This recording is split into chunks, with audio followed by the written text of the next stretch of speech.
Tonight on Primetime Politics, premiers at odds. I'm asking them to live up to the commitments that they've made over the last year. We need to get new markets. I'm a bit challenged by the approach they're taking to our province right now. Danielle Smith and David Eby continue to spar over pipelines. Can there be common ground? And what is BC's message to Ottawa? We ask Provincial Energy Minister Adrian Dix. Democracies decide destiny. The Halifax International Security Forum is back for a 17th year. You'll hear Forum President Peter Van Praagh on coming together in a turbulent time. And Canada at the G20. Mark Carney arrives in South Africa for the Leader Summit, but some big names are staying home. Former Canadian diplomat Louise Blais tells us what to expect. This is Primetime Politics. Hello, I'm Andrew Thompson with you. Michael Serapio is on assignment. There's more back and forth today between the premiers of Alberta and BC over pipelines and a potential exemption to the BC coastal tanker ban. Danielle Smith says those who are wrapping themselves in the Canadian flag need to live up to that commitment. Meanwhile, David Eby is pushing back on what he's called secret Alberta-Saskatchewan talks with the federal government. Take a look. I believe in Team Canada, and I hope they all do too. This is what Team Canada looks like, that when you've got provinces that don't have access to a shoreline, we cooperate to make sure that we can get our products to market. We used to be able to do that fairly easily in the past, and we haven't been able to do it in recent years, and that's the entire reason for the Major Projects Office. I've reached out to Ottawa to express that business in British Columbia should be discussed with British Columbia at the table. That message was delivered by me unequivocally to senior ministers within the government, and I'm assured was passed on to the Prime Minister. My sincere hope is that Ottawa recognizes both the jurisdiction of British Columbia and also the common sense that you might want to check with the locals if you're discussing policy in their province. Well, Adrian Dix is British Columbia's Minister of Energy and Climate Solutions. Minister Dix, thanks for your time. Great to be on CPAC. As always, yes. Premier Eby says there have been conversations with the federal government, and I'd like to get deeper into that in terms of what's been talked about. What has been the BC government's specific message to the federal government when it comes to pipelines, when it comes to the tanker ban, and when it comes to these talks with Alberta? Well, our position is very clear. There's no proponent, there's no project, there's no possibility of the kind of contracts, for no market, in other words, of the kind of contracts they need to go ahead with this. No route. And of course, proceeding would have a major impact on the tanker ban. And just to be clear, it's a tanker ban. And so the idea that you could do a tanker ban except for 650,000 barrels a day doesn't make any sense. We believe that that tanker ban is essential to a lot of the economic activity we're doing now on the West Coast, the multi-billion-dollar economy we have now, and the tens of billions of dollars of investment that are taking place on the West Coast. So we've been pretty clear about that, both publicly and privately over time. In addition to that, Alberta and Canada have better options, more efficient and more inexpensive options to proceed with. So from our point of view, it's a pretty straightforward issue. We haven't been, of course, in discussions, the current discussions as we understand it, really from media sources, I guess, in the Globe and Mail and elsewhere, that there are discussions between Alberta and maybe Saskatchewan and Canada on these questions of the BC coast, but certainly no discussions with us. And so you've delivered that message, you say publicly and privately. What are you hearing back from the federal government? Has Ottawa communicated to you what is in this potential agreement with Alberta? Well, with respect to any potential agreement with Alberta, no, we haven't heard anything. And of course, Alberta has every right, as we do, to have discussions with the federal government. So that's not the issue. But to the extent that this is a project that's primarily in British Columbia, obviously British Columbia and First Nations like the coastal First Nations, who have also not been engaged, play an important role. But any MOU doesn't change the fact that there's no proponent, that this required tens of billions of dollars of public subsidy what's being proposed here. There's no route, and that there are better options. That doesn't change. MOUs don't change the reality of it, and MOUs don't change the fact that the tanker ban is essential to really massive economic development on the coast, where we have a social license to move on issues that are also national projects. But we in BC haven't been focused on this, I have to say. We've been focused on the major national projects that we have in BC, and that's why BC has significantly more of these projects than anyone else. It's because our projects are much more substantial, much more real. They're on the ground, and we've been working on them for some years.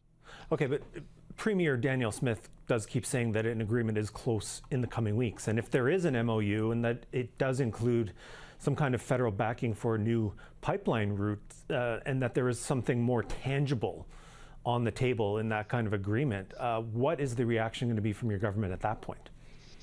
Well, first of all, there is nothing tangible, and an MOU, if it were to exist, doesn't change that. It would be our assumption that if they're talking about British Columbia, that British Columbia would be involved in that. And we've been very clear about our position. In any event, really, this is speculation about an MOU. It's hard to comment on an MOU that I haven't seen and hasn't been discussed with me. But this doesn't change the reality of the situation. And we've been actually quite open to Alberta's needs and wishes. As you know, we've just built a pipeline, a major pipeline from Alberta to the coast here in Burnaby and in the Port of Vancouver. Right, it's more than tripled the oil passing from Alberta through British Columbia in that time, the TMX pipeline. It's not even full at the moment. It's about 80 to 87% full, depending on the month. And there is significant capacity opportunity to increase the capacity there without building a new pipeline. It did cost $34 billion, I'd add, Andrew, and you know this. We paid for it. You and I own it, and all the other taxpayers listening to us own this pipeline for $34 billion. $18 billion of that was effectively written off by the federal government. So we truly own the pipeline, and we've massively subsidized it. That was a twin route. What's being proposed here, if I may say, because really this is just press releases, is not a twin route. So it would be a greenfield route across the north of BC. So for all of those reasons, the tanker ban, its impact on the BC economy, its impact on our leading the Canadian economy are significant and real. And of course, we've communicated that, like I say, publicly and privately. Okay, well, let me ask you then about that potential expansion of the Trans Mountain pipeline and more tanker capacity to move that oil, because we've had Premier Danielle Smith say again today that it's not enough, that there needs to be pipelines in all directions. So what's your reaction when you hear that message? Well, you know, of course, I guess it's not enough. It's not the same thing as saying that BC hasn't been listening to Alberta. The fact is that we paid for this pipeline. $34 billion is not full, and it can be expanded. And if you look at, say, the report that the Toronto-Dominion Bank recently saw on pipeline expansion in Canada, not including transmission, they're talking about a possibility of 1.1 million barrels per day in expansion. There isn't a market for this. No one would pay for this at this price, and it has significant economic negative effects for British Columbia. So we have, of course, been positive, and we're trying to be helpful with Alberta. At the same time, you know, in our view anyway, a publicly subsidized project that doesn't yet exist and that would undermine BC's economy isn't very positive.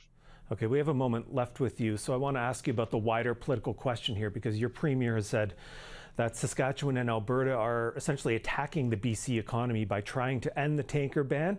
Danielle Smith is saying she hopes your government believes in Team Canada and making sure provinces cooperate to get their products to market. So leaving aside what you've talked about with the Trans Mountain pipeline and potentially expanding that, you know, as Canadians watching this from coast to coast, is there any chance that we are going to see your two provinces finding more common ground on this? Well, Alberta and Saskatchewan's position, I guess, is they'll get what they want, and they want what they want. Our position is to reach out to Alberta, and as we have. You talk about the expansion of the TMX pipeline, we're talking about access to Asian markets for Alberta. And those are difficult issues. They've been difficult debates in BC. The pipeline's been built in BC at a cost of $34 billion, massively subsidized by all taxpayers in Canada. And I think it makes sense to use that. That's not being negative to Alberta. That's being supportive of Alberta. At the same time, the tanker ban would damage BC's economy, and this project is primarily would go through British Columbia, and we should have a say in that. So we're supporting Alberta. We're supporting Team Canada. We're leading it with projects from the North Coast Transmission Line to mining projects to LNG projects. We're leading that. Many of those projects, by the way, Andrew, our projects also benefit Alberta, as you well know. So we're going to continue to work on Team Canada, continue to lead Canada, and also, of course, defend our coast and defend our economy in BC, for which there is a lot at stake here. Okay, we have to leave our conversation there. Minister Adrian Dix, really appreciate your time on this. Great to be on the show, Andrew, anytime. Let's now go to Halifax, where Michael is on assignment this week, covering the Halifax International Security Forum. Michael. Well, Andrew, this is the 17th annual gathering of this security forum, one of the most preeminent gatherings on defense and security as world leaders, military, political, and intellectual come together to talk about the security challenges being faced by democratic countries. Now, I'm going to get into that a bit more with the president of HFX in a moment, but I do want to begin here with the defense minister, who this year is playing co-host, and perhaps not surprisingly today, well, David McGuinty, he was asked several questions about the F-35 and the possible purchase of the Saab Gripen. Take a listen to what the defense minister had to say about that today. What we're seriously pursuing is a review of the F-35, and that will continue until it's completed. And there are many factors in the acquisition of a fighter aircraft fleet for Canada. Those are being factored in. They have knock-on distributive effects on infrastructure, on training, on interoperability, on NORAD, on capacity. All these factors are part of the examination. You can imagine that. The defense minister, David McGuinty. Now, he was also asked in French about the pressure being applied on Canada to stick with the F-35. And to that, we did hear the minister say that Canada is a sovereign country and will make its own decision. We now await to see the results of that review. Now, as to the forum itself, Andrew, as I said, this is a preeminent gathering of democratic countries. And the forum itself is looking at how democracies around the world are right now under threat with the rise of authoritarian regimes. And that is a reality made more complex by the changing foreign policy priorities of Donald Trump, something I discussed with the HFX president, Peter von Praagh. Peter, thank you for the time. Michael, I'm delighted to be here. I want to begin here with former U.S. Secretary of State Madeleine Albright, because before she died in 2021, she warned if the United States abandoned its commitment to democratic values, that it would essentially embolden autocrats around the world and discourage democratic movements around the world. Is that where we're at? I haven't heard a Madeleine Albright quote for a while, but it's nice to hear her name. I don't know if you know this, Michael, but for a while I worked for the organization that Madeleine founded, the National Democratic Institute, that worked to promote democracy around the world.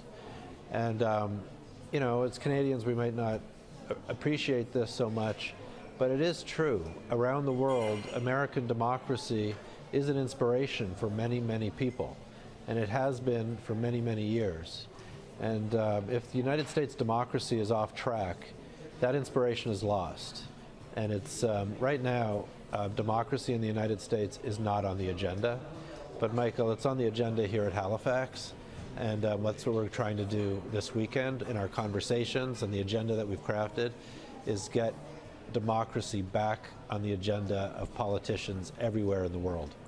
Let's pick up on that point, because the theme for this year is that democracies don't despair. So what is the message that you hope the forum sends out, not only to the people gathered here in Halifax right now, but for the next calendar year and way beyond? No, I think, Michael, I really appreciate the question, because you're exactly right. These conversations are not for a weekend and then go home and start something else. These conversations are designed, as exactly as you said, to go on throughout the year and beyond. The truth of the matter is, and sometimes we get a little shy about saying this, democracies are better. It's as simple as that. Democracies work. They provide, when they do work, they provide for their citizens. They make economies stronger. That gives people, countries confidence. And that's what we're losing now, is we're losing a little bit of confidence in democracy itself. And we have to remind everybody that when it works, there's nothing that can work better. And I'm afraid that the United States is not the beacon of democracy that it once was, and not so long ago. But if there is a beacon for democracy now, it's Ukraine. And it's very important that the democracies stay together and continue to equip Ukraine so that Ukraine can end this war by winning this war. Let's pick up on that point, because I think as the war continues and drags on, of course, for people in Ukraine and the neighboring countries, the threat is still very real. But for many countries farther away from Ukraine, the United States and Canada included, what is the importance of maintaining that support for the country? So we haven't had this type of violence and attack on a country's sovereignty since the end of the Second World War. One of the things that the post-war environment created was a rules-based system. And if this aggression is allowed to stand, it's essentially the end of the rules-based system. And what does that mean? It means that big countries can do what they want. And Canada, that lives beside a very big country, is going to, it's not good for Canada. And so we can't go back to a pre-World War II world. We fought that war. We know what happens when big countries just take little countries. It leads to massive war. And that's what we're looking at if this aggression is allowed to stand. And we knew that at the outset of the war. Everybody's reaction when President Zelensky stood firm and said, "We are here," everybody knew instinctively that this couldn't stand. Yes, it's gone on now for way too long, but the Ukrainians are still fighting. And if the Ukrainians are still fighting, we should be supporting them. And the United States should be supporting them. Okay, well, let's bring in Canada now into the discussion, because we've heard this government talk about a defense industrial strategy. When you hear that phrase, I'm wondering what comes to mind and what it says to you about the role Canada can play in terms of inspiring and preserving democratic, movements, not only here on this continent, but around the world. Yeah, so Canada is in a little bit of a tough spot right now, to be honest. And the Prime Minister won on elbows up, and then some economic realities have come back, and he's got to worry about jobs, he's got to worry about the economy, and in many ways that is maintaining a relationship with the President of the United States. That is an important element of the Prime Minister's job. But I would argue another important element of the job is maintaining what are Canadian values and making sure that Canadian values, which are universal values of democracy, rule of law, human rights, that we don't surrender any of that, and that Canada can play its role as a beacon of democracy for the rest of the world. Now, interestingly, you have here in Halifax 9 U.S. senators, and that essentially represents 10% of the American Senate. How important is that for you? How important is that for what you're trying to achieve with this forum? It's huge. It's huge for us at the Halifax International Security Forum. But Michael, it's huge for Canada, and it's a sign that there is political life in the United States beyond the current administration. And this is a very, very strong signal. And by the way, that congressional delegation is half and half, Democrat, Republican, and it's a very strong signal of support for Canada. And it's and for the values that much of the United States, most of the United States, and Canadians and free people everywhere share. Peter, thank you for the time. Good luck. Michael, it's my pleasure. Thank you so much for being here. Thank you. That discussion really underlining the importance of this international summit taking place in Halifax this weekend. And of course, Andrew, we will be here throughout the weekend covering the Halifax International Security Forum. People can watch it on CPAC and our website. And next week, we'll play back some of the interviews that we will be conducting over the next 2 days, including with the Chief of Defense Staff. But for now, from the Halifax International Security Forum, I send it back to you, Andrew. Thank you, Michael. That is Michael Serapio at the Halifax International Security Forum. The Prime Minister is promising a boost to economic ties with the UAE. That includes a $1 billion critical minerals project and another $70 billion of future investment in Canada. However, with Mark Carney's visit came questions about the UAE's alleged links to a militia in Sudan's violent civil war. And so the Prime Minister was asked today, did you raise Sudan with the UAE president? The President and I had a long meeting, wide-ranging conversation. We talked about issues of global significance. We are partners. For example, the UAE has been an important partner for Canada in helping us to deliver humanitarian aid for Gaza. We were partners with them in helping with Afghanistan. We did discuss the situation in Sudan. We did discuss the importance of the Quad process, which is the UAE, Saudi Arabia, the United States, and Egypt, and the role that they are playing, they need to play in establishing a ceasefire and peace. All right, so that was the Prime Minister earlier before leaving the UAE. Mark Carney is now in South Africa for this weekend's G20 summit. However, there are some big names not attending, including Donald Trump. Let's talk more about those meetings with Louise Blais, a senior strategic advisor on international affairs. She also served as Canada's ambassador and deputy permanent representative to the UN from 2017 to 2021. Madame Blais, good to see you. Thanks for joining us. Great to see you, Andrew. So we do have Mark Carney at the table in Johannesburg this weekend, but a lot of the talk has been about who's not there, especially the U.S. president who is boycotting South Africa. But we also have President Xi of China not attending. We don't have Vladimir Putin at the summit. How does that change what we should be watching this weekend? Well, clearly, I mean, it's the first time that you've really had none of the key leaders there, obviously. In the past, Vladimir Putin has not attended, especially since the invasion of Russia of Ukraine. But all eyes are on this boycott. It's not a conflict in time. It's just, I'm not going. This is what he said, because I don't agree with the agenda that South Africa's presidency has put forward. He doesn't agree with the number of people that are being invited. You know, these events now more and more, it's not just the participant, the G20 or the G7. Many other countries are invited and other international organizations. And, you know, we all know that Donald Trump does not like multilateralism. He doesn't like big crowds, and he's pushed back quite strongly. Right, and we have the United States demanding that there be no leaders declaration. There has been pushback on that from the president of South Africa, saying they won't be bullied. But there are questions as well about the official handover to the U.S., which is hosting next year's summit. A lot of questions swirling around what's going to happen because the U.S. president is not there. What do you think concretely can be achieved this weekend, given all this disruption?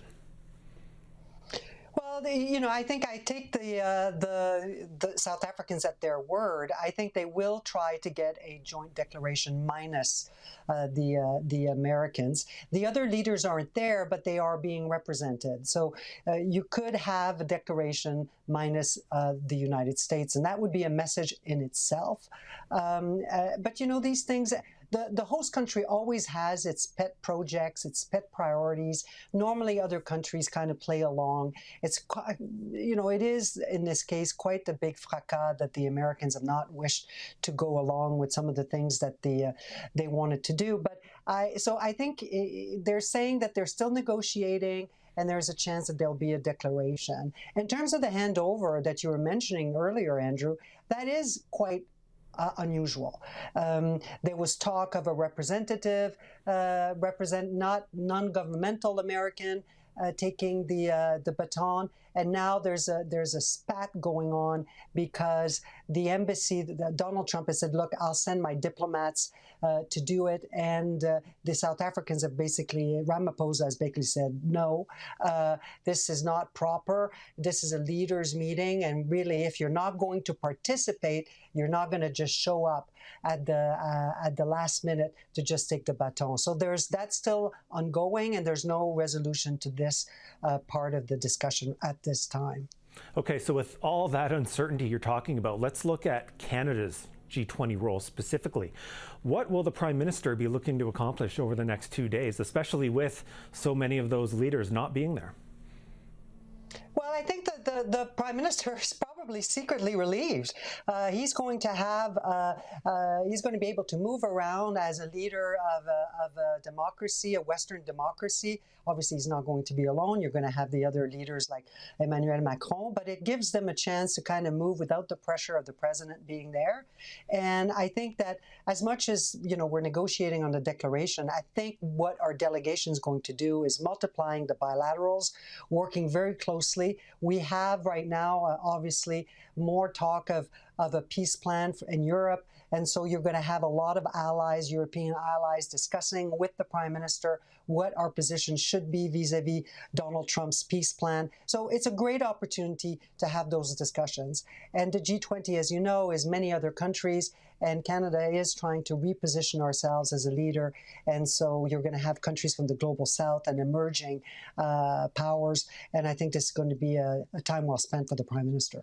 Okay, you mentioned Europe and peace plan, and I do want to talk about Ukraine because it's not a G20 member, but we do have that reported U.S.-Russia plan, and we have President Volodymyr Zelensky saying today that Ukraine essentially has to choose between losing its dignity or losing American support. So talk to me a little bit more about how that issue could be looming over the talks this weekend.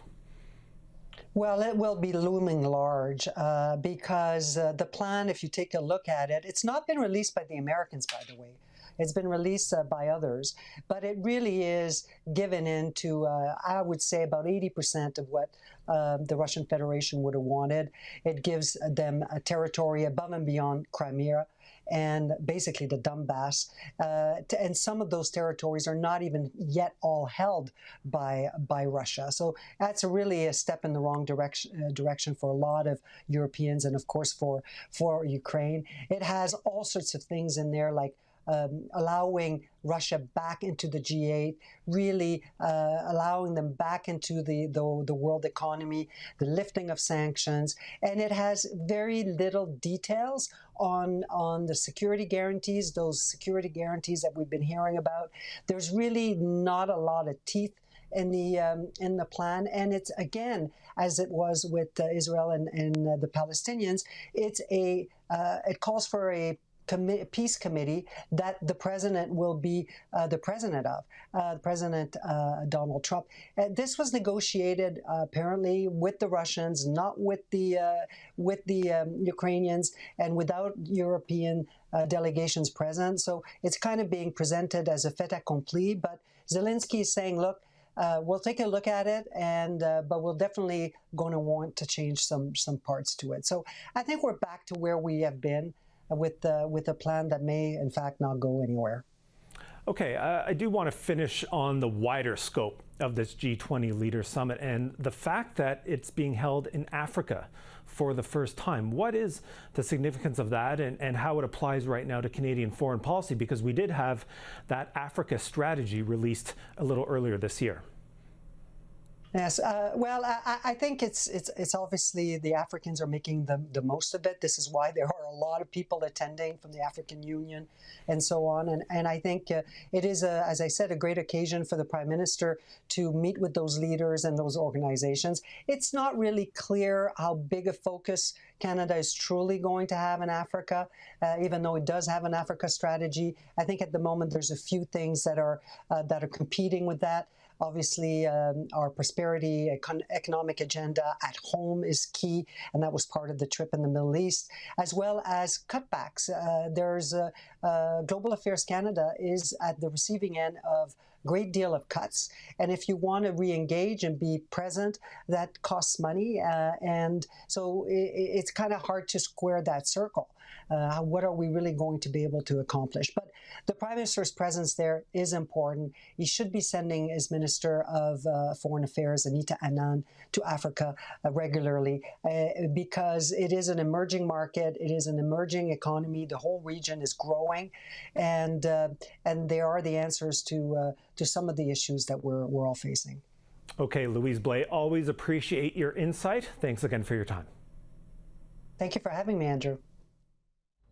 And that's all for Friday's edition of Primetime Politics. I'm Andrew Thompson, and for all of us at CPAC, thanks for watching and have a great weekend. We'll see you next time.